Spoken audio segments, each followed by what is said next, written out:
ഒരമ്മയിൽ നിന്ന് മകളെ ബലമായി പിടിച്ചു കൊണ്ടുപോകുന്നു. 7 വയസ്സ് മാത്രം പ്രായമുള്ള ലൂസിയെ ഒരു നൈറ്റ് ക്ലബിൽ ക്ലീനിങ്ങിന് വേണ്ടി കൊണ്ടാക്കി. ബാത്റൂമും കസ്റ്റമേഴ്സ് യൂസ് ചെയ്ത റൂമും ക്ലീൻ ചെയ്യലാണ് അവളുടെ ജോലി. ഒരു ദിവസം കസ്റ്റമർക്ക് ദേഷ്യം വന്ന് ഗ്ലാസ് വലിച്ചെറിഞ്ഞതും അത് ലൂസിയുടെ മുഖത്ത് തറച്ചു കയറി. അവളുടെ മുഖത്ത് നിന്ന് ചോര വന്നു. അവിടെ ഉണ്ടായിരുന്നൊരു സ്ത്രീ അത് വലിച്ചെടുത്ത് മുറിവിൽ മരുന്നും വെച്ചു കൊടുത്തു. ലൂസിക്ക് വേദന സഹിക്കുന്നുണ്ടായിരുന്നില്ല. ലൂസി വീട്ടിലേക്ക് വിളിച്ചെങ്കിലും കിട്ടിയില്ല.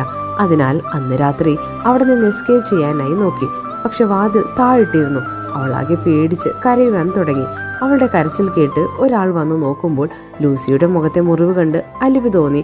അയാൾ അവളെ രക്ഷിക്കാനായി ആ വാതിലിടിച്ച് പൊട്ടിച്ച് കുഞ്ഞിനെ അവിടെ നിന്ന് രക്ഷിക്കുന്നു.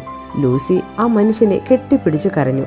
നൈറ്റ് ക്ലബിലെ ബോസ് വന്ന് തടഞ്ഞെങ്കിലും അവരെ അയാൾ പേടിപ്പിച്ച് തടഞ്ഞു വെക്കുകയും ലൂസിയെയും കൊണ്ടുപോവുകയും ചെയ്തു. ലൂസിയെ ഹോസ്പിറ്റലിലാക്കുകയും കുട്ടി വളരെയധികം ഹാപ്പി ആവുകയും ചെയ്യുന്നു.